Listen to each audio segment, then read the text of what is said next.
Ladies and gentlemen, wow, that was a great opening. Oh, fuck. Ladies and gentlemen, I'm here with Josh. I didn't realize that we were recording yet. Sorry. We are. We're doing a review of what, Josh?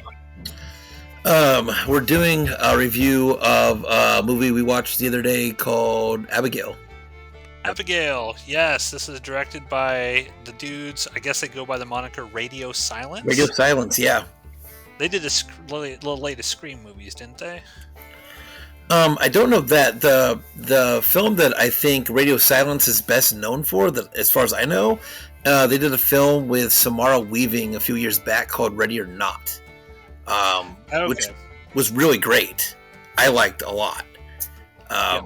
I'm looking at their IMDb. They did do the last two Scream movies. Okay, well, 2022 and 2023. Scream 5 and Scream 6. Okay, well then it says a lot then right there. Yep. So, yeah, this was a film, ostensibly I knew it was a vampire movie, but I didn't really know what the film was really about. I kind of avoided trailers for it and everything like that. So, give a quick rundown of what is the basic plot of this? What are we dealing with? Oh, it's so generic. We are basically blowing out the mic again, by the way. Just letting you know. I backed up. I'm not even like.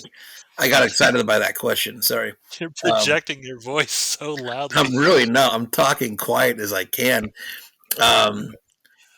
Basically, a group of kidnappers, I guess. They kidnap this girl and hold her for ransom, and basically find out that they've kidnapped a little vampire girl, and she basically spends the movie chasing them down and shitting on them, if we're being honest. So yeah, that's essentially.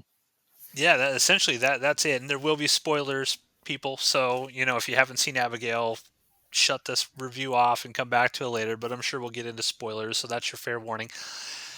Yeah, so this film, like I said, there's not a whole lot to the plot. There's a little weird subplot of who this vampire girl's dad is, which we come to find out is Dracula. And I knew it was going to be Dracula immediately because this girl's a ballerina.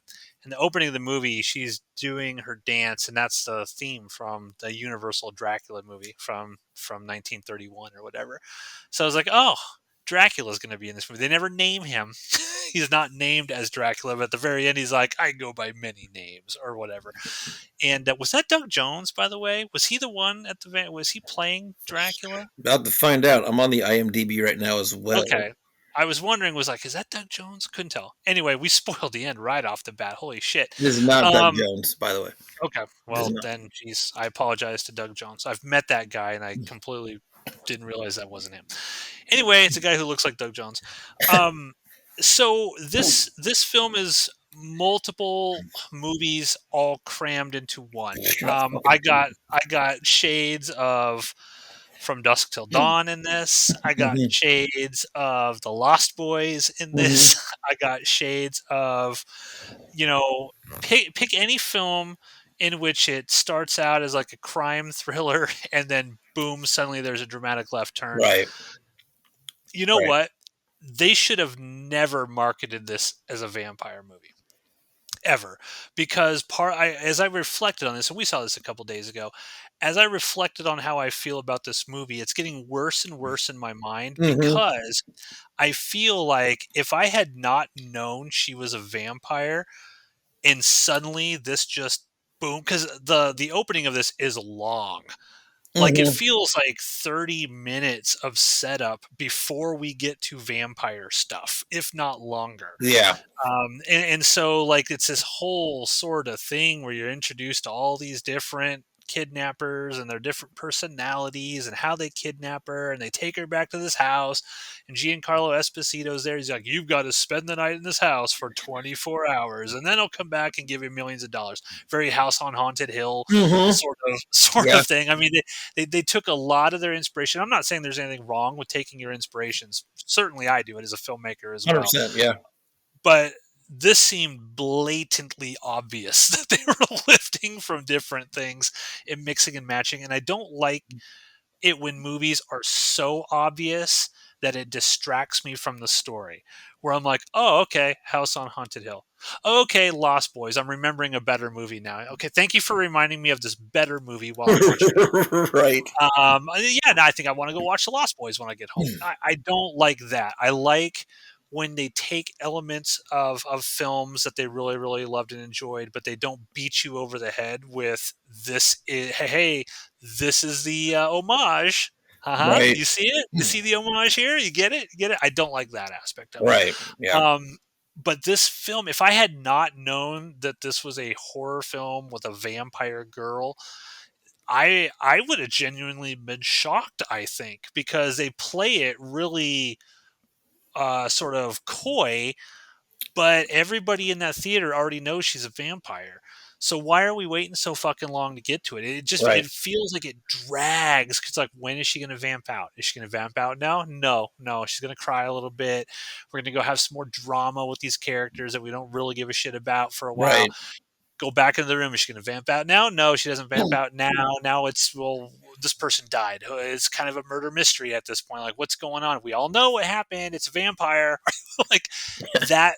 That harmed the opening of the film for me. How did you feel about kind of that opening 30 minutes? Yeah, I'm right there with you. It took a really long time, like you said, to just get going. I know we said when we were walking out of that theater, like that movie was 30 minutes too long. Like they could Oh have yeah. easily cut 30 minutes out of that film, and it all could have been on the front end. Um, Oh yeah. It in goes all honesty, on and on. It's one of those movies where it's like, okay, here's the end. Just kidding. We're gonna go another 10 minutes. Okay, that's the end, right? No, no, no. Just kidding. right? Here's more, and you're just kind of like, oh my god, it became too much. It became I felt like they wrote themselves into corners and then tried to find intelligent ways to get themselves out of there. And they would to get themselves out of there, they'd write a little like surprise twist to kind of get themselves out of that corner. And I felt like that was happening quite a bit through the movie. Um, and I agree. Yeah, I agree. What did you like about the movie? We've talked a lot about so far what we don't like, but what did you like about it? Oh, it's so little.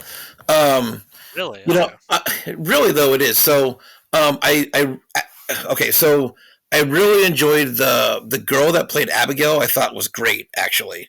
Honestly, out of all of them, I thought she was the best actor in the movie, which is saying a lot because I didn't think the acting was all that great. And I don't know if it was because of the actors or because the dialogue was just terrible. It was really bad. And I was surprised how bad the dialogue was because of it was the radio silence guys. And I like their stuff. So, I thought she did a great job. I'm a gore hound. I like gore, and so I thought the gore was great in this film. Oh yeah. In spots, there were some really shady effects in this movie, though, too. Like that again. I don't want to like, ruin it. Like spoiler. Spoiler. Spoiler alert. Um, We that said Dracula's at the end of it. yeah, We're it's too true. far gone. Where that first kill, where the guy gets his head chopped off, and she finds him at the table, and his head just kind of falls off. That was the worst. That was some of the worst effects I've seen in a movie. It was It looked pretty terrible. bad. It was Yeah. really really bad, and it was really obvious. But all the stuff with like the vampires exploding and all that kind of stuff, uh, I thought the gore kind of hit its mark in this movie. Yeah, So I think I made the comment as we were leaving that this has to be the goriest weekend for mainstream movies I have seen because we had just saw Boy Kills World right, the day 4. Right. And it's like these movies are so fucking bloody and gory. It takes a while to get there, but Hmm. once 'cause, one of the interesting things about this is, they do a little bit of a spin on vampire lore. So, there's kind of a cute moment when they realize she's a vampire. There's a really stupid line though, where after they see her kind of vamp out, and I think it's Melissa Barrera runs up towards the camera and she's like, "Oh my god, it's a fucking vampire!" Like super melodramatic, and it's like it's such a tonal shift Hmm. from how these characters have played up to this point. And I understand what they're doing. They're trying to be like, well, look, you see the vampire, everyone would know it's a vampire, and we're not beating around the bush and being like, well, maybe it isn't, maybe it is, blah blah blah. It's like, no, it's a vampire. They all recognize it immediately, which is fine. I had a problem with the tone and the way that Yeah. was played Right. that, that seemed a little too goofy for the movie that we were watching. But they do the thing like, well, how to kill vampires, garlic and holy Hmm. water and all that stuff, and none of it works. But the cool thing, what they do is like as soon as any sunlight like hits a vampire, they just explode. Right. Yeah. Yeah. It's like 1,000 gallons of blood just spraying everywhere, which I was like, that was cool. Yeah. Yeah. I mean, Like, if you're gonna do it, then just go big, right? And so that oh yeah, was nice that they did that. And you brought up I think Melissa Barrera. I thought she did a really good job. Kind of it was an ensemble cast, but she was like a clear cut lead in an ensemble cast. yeah. I thought I she was. like her as an actress. I think she's good in the I, Scream movies too. I guess I didn't recognize her at all. So I don't Oh know. yeah, she's one of the leads in the latest Scream movies. Okay. Well, that might be why. Uh, she might have been the one that got fired actually from the last Scream movie. I Um, think she is. yeah. Yeah, I Okay. think they fired her. Um, but yeah, I thought she was pretty good in the movie.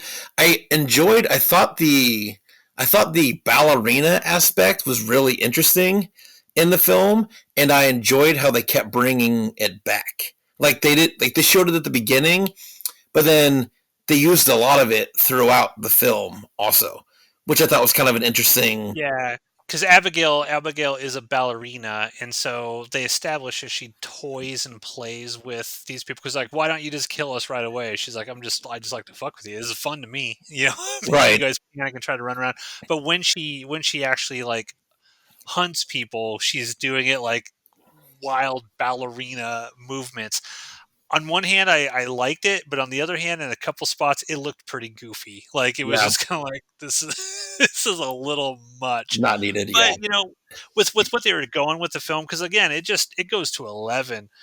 Like as soon as she vamps out, like this thing just goes to 11, and it's balls of the wall wildness. It reminded me very strongly of Lost Boys at that point in time, like the end of Lost Boys, when they're in the house and all the different vampires are trying to get them, and there's like comedic moments and the goofy moments and stuff like that. That's what Right. it felt like to me. Yeah, I So would have leaned a little bit more into From Dusk Till Dawn when the vampires came out yep. and the bar Yeah, that fight. was The there bar too. fight started happening. Yeah, that Um, was there too. yeah, so um, but yeah, I mean, beyond like those two actors and like Angus Cloud, R.I.P. and shit. But I don't even know who that really was. I had to look him up, but I thought he was just really bad. He was He actually was bad. it was distracting how terrible he was in the movie. I Um, agree. Yeah. and none of the other characters really stood out. I guess the guy that played Frank was fine. He had a lot more to. They gave him a lot more than they gave the other actors. But Yeah, and they have the comedic relief, like the guy who looks exactly like Elon Musk, like the yeah, big. I was like, this guy looks like a clone of Elon right, Musk, yeah, and so like they gave him kind of like the funny, goofy moments. They all of these characters, like who was the blonde girl? Wasn't she like in the last Ant Man the Wasp or yeah. something? Catherine Newton played Sammy. Yeah, yeah. There's a sequence when like she falls into this, I guess, swimming pool Yeah, of it's a dead pool. bodies, Yeah. and she gets out of it, and she's completely covered in, like, gunk and decaying people, and she's freaking out, and, like, in the next scene, she's completely clean, her Hmm. hair is fine, and it's just like, where'd the continuity go on that? Did she Right. stop in the middle of the vampire attack to go take a shower, get her hair all done? It was things like that that Hmm. really took me out because I'm like, I'm not focused on the movie now, and there's something so glaringly ridiculous about how she looked directly before this next scene to now. Little things like that just bothered me throughout this whole movie. Right. There was that scene with Abigail in the elevator. That was the first time I was like, these guys just kind of wrote themselves into a fucking corner, and we're trying to find some weird, intelligent way to get out of this. And it was the whole thing about, and again, maybe they came in with this thought already, but it just seemed very like uh, trappy. It seemed very like we need to get out of this situation and we got to figure out a way. But it was that whole thing where she was like, "My dad didn't really send you here. I brought Mhm. you here, and now I want to play." Like they totally just completely changed, um, everything all the information they just given you for like an hour and change of the movie, and it was just it's little things like that. Th- that I just feel like the writers just kind of randomly like were like, well, what if we were gonna do this, but what if we do this just to throw a twist in there, um, and it was a Yeah, twist for like no reason. yeah, I 100% agree with that. I think that what the filmmakers should have done is picked a tone Mm-hmm. and stuck with that tone. Right. If they wanted it to be sort of goofy, over the top, like, Lost Boys or the end of From Dusk Till Dawn or something like that, they should have stuck with that. But the tone bounces all over the place from super serious to now we're laughing about things, Mm-hmm. back to super serious, and suddenly twisty twist occurs, and now we're watching a whole completely different movie. There will be people who like that kind of stuff. It's like, Mm-hmm. all right, keeping me on my toes. I don't really know what to expect from this. I always mention this because I'm like, again, I feel like this is a Jeff movie. It's something just like Boy Kills World. I feel like Jeff would watch this and be like, oh yeah, I dig the shit out of this movie because he likes stuff that just comes out of left field. Right. I'm not. I don't particularly like those types of things, especially when it's bouncing so chaotically around. It's like I'm watching a movie of an experience of my own ADHD. I can't focus on what's happening because it's bouncing from tone to tone to scene to weird thing to weird thing. Right. And I hate ADHD. I I don't Yeah. like having it, and so I don't want to watch it in my movies either. I don't mind things that come out of left field. That's not what bothers me. What bothers me is the things that come out of left field that feel like they were forced Forced. out of Yeah, left field. If that makes sense. 100%. No, no, 100%. I'm the same way as well. I'm trying to think of the things that I liked about the movie. I did, generally speaking, I think that the actual filming of it was pretty good. I mean, most of it takes place in a single location. This is quite a big man, Dracula's mansion or Yeah, whatever. the set piece That, is great. yeah, that looked really, really cool. I did. I guess generally speaking, the characters were okay. I didn't. I liked that they at least tried to give them a little bit of backstory. Melissa Barrera's character is kind of like they all have their sort of hidden things, right? Because they're not allowed to talk to each other. Very Reservoir Dogs, right? I'm Right. Mr. Pink. They're all given different names Right. because they can't say their names. They're on Mm-hmm. this crime thing. Again, you just pick out all the different influences Right. The and coolest throw part them. of different movies. Yeah. Yeah, but there's like a thing with Melissa Barrera's character where she can immediately spot what like the truth about everyone, right? So the cop, she figures out that the guy's a cop based on the way he walks and stuff. Mm-hmm. So she's kind of addicted, but she turns out to be like a junkie who, kind of abandoned her child and stuff. So they try to give all these characters a little something here and there, which I appreciated. I like that. It's just I guess I didn't like most of these characters. I guess that was my Yeah. main problem. I don't care Right. you're giving me this backstory to them. and there was this overarching theme is like her dad. Her Mm-hmm. dad is going to find us. We got to get the fuck out of here. But they're like, no, we can't leave. You know, we got $7 million coming to us if we stay this full 24 hours, blah, blah. I was sitting there waiting. I'm like, I cannot wait to see Dracula show up in this. I cannot wait. And then when Dracula showed up, again, they don't name him Dracula.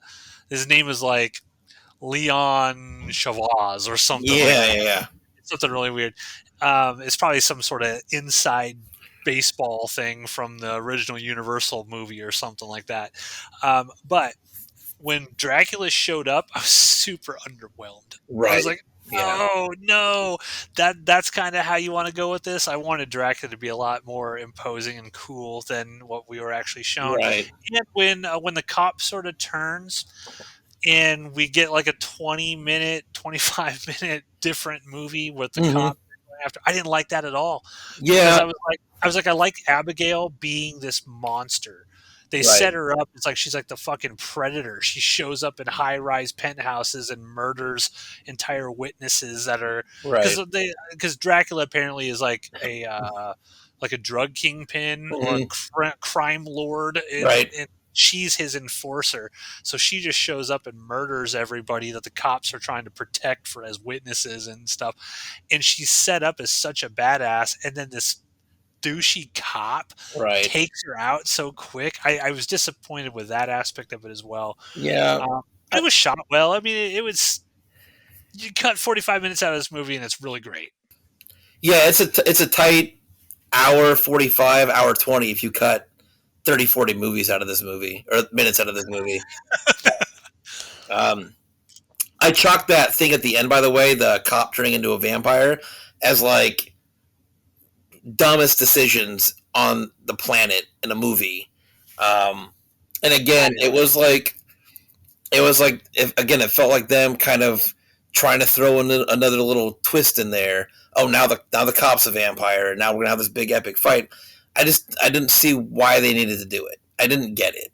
Yeah, it just makes the movie go on and Yeah, on and on. And there's like this subplot where Abigail is trying to connect with Melissa Barrera's character a little bit because Melissa Barrera's character kind of abandoned her son. Abigail's like, yeah, my father abandoned me as yeah, well. it's a daddy issue movie, is what it is. Yeah, yeah, and so then Abigail teams up with Melissa Barrera to take down the cop who has just become a vampire, and so it's just I didn't buy it. I didn't like it. I just would have preferred Abigail to be a little bit more because she's like, I've been living this way for hundreds of years. Like, Right, very Interview with the Vampire, Kirsten Dunst. In Interview with the right. Vampire, I've been a vampire for hundreds of years and I'll never grow up. But, I'll never get older. This is what I'm stuck as in this little girl's body. I wanted more of that kind of. She is an adult, Hmm. right? She's an adult. Right. She can handle all this stuff, and the daddy issues with Dracula. Nah, Yeah. I did Right. not need any of that stuff in there. Yeah. Is Yep. there anything else you want to mention They about Abigail, or just well, what have we missed? nothing. Just watching them trying to shove 10 pounds of shit into a 5 pound bag is it's basically what they did. I So don't think I hated this movie as much as you did, but I okay, certainly was not fond of it. here's the thing, and again, and I think this what it comes back to what you talked about at the beginning was you did not watch any trailers, you did not follow along, you did not Yeah, do any of those things, right? So you went in blank, blank, I just knew there were vampires in it. yeah, Like, blank, she was a vampire. yeah, I knew blank that. slate. You didn't know much about it, all that stuff. I followed along with this movie from the get go, from the announcement. Again, I was a Radio Silence fan. I'm a fan of those guys. I watched trailers. I read stuff. I followed along. There's a handful of horror films that are coming out this year that I follow along with, and I look forward to those coming out. And Abigail was on my list of like, okay, I'm gonna go see. I barely ever go to the theater, so when I go, it's because it's a movie that I followed and I really want to see. And Abigail was on that list, and so I think had I not followed along and had I not watched the trailers and had I not done all those things, I may be on your level, maybe of enjoyment, but it was just not. It was not what I set it up to be in my head. You have that extra layer of disappointment factor that I did not have I have that going into the movie. extra layer of I bit into some bitter shit. So that's what it is. So yeah. Okay. Yeah, yeah, I can totally see that. I would never watch this movie again. I think there is an audience for this film, certainly. And I feel kind of weird about this because it seems like all the movies I've been reviewing on Outpost Unknown lately, I'm just like sucks, don't like it, blah blah. So I feel like a Debbie Downer in a Yeah. little bit Yeah. here. However, I'm just being honest. Uh, when this movie was over, we didn't really say much to each other. We just like, "What'd you think?" And then you were just quiet. Yeah. I Yeah. was like, "All right, yeah, yeah, he doesn't dig this." On a scale, our typical A, B, C, D, F plus or minus scale, what are you rating Okay. Abigail? I gave the last movie reviewed D plus, maybe D minus. I don't know what the fuck it Boy was. Kills World. Check it out now Yeah. on Outpost Unknown. And I will say that because of the horror aspect, I enjoyed Abigail more than I enjoyed Boy Kills World. So I'm gonna go because of that, and because of the grade I gave that. I'm gonna go C minus. C minus. I'm right there with you. C minus. I can't go into the D's because I didn't think it was. I didn't think it was awful. Like I feel like when you start getting the D category, there are very few redeeming qualities about it. Mm-hmm. I still think that this is one of those things you could put on a Sunday afternoon and just like, all right, let me check out what this Abigail thing is, and you'll get a good enough time out of it, but not feel fulfilled when it's over. Right. So I'll go C minus. Maybe that's a little more positive, but I'm trying to be positive here. I'm trying Yeah. to find the good. I'm tired of giving films D's and Yeah. F's. So yeah, that's my review. C minus. Josh C minus as well. So we'll see. I did though. I will say that I went and saw Civil War today, and check out. Stay tuned for that review on Outpost Unknown as well. Ronan and I talked about that movie, which is we talked for an hour about that movie. Shit. That's the kind of movie that it is. But they did show the trailer for Maxine, and Oh yes. I'm Mm-hmm. like, I cannot fucking wait That is to on my see list. that movie. If that movie that's going to be the movie that maybe this was for you, where I'm just like, I love X, I love Pearl, and I'm expecting big things from Maxine. I I will think admit. Oh, sorry, go Maxine's ahead. going to be my favorite film of the year. I think horror film wise, Maxine is. I've set it up. It's going to be probably my favorite horror film of the year. Yeah. The only thing I'm concerned about that is for me personally is I'm kind of over Night Stalker stuff. There are so many movies about the Night Stalker Right. that I'm hoping that there's some sort of twist. Like I literally don't want it to be the Night Stalker. I'm hoping they just kind of brush over it because of where this movie takes place and the decade it takes place in. So they have to brush over that stuff. But I feel like they're not going to spend a ton of time in the movie focusing on it. Even though they put it in the trailer, I still don't think they're going to give it a lot of time. Hope not. Love Mia Goth. She's awesome in this great. franchise in these roles. So Yeah. if you haven't seen Pearl, you got to stick it out for the final shot. The final shot alone should have won her an Academy Award. 100%. Right. In my opinion, they're nominated at the very least. Right. But so yeah, everybody, thank you for listening to another review on Outpost Unknown. You know what to do. Hit that like and subscribe button. We'll be pumping out more reviews like this hopefully over the coming weeks and months. C minus Abigail. Good night.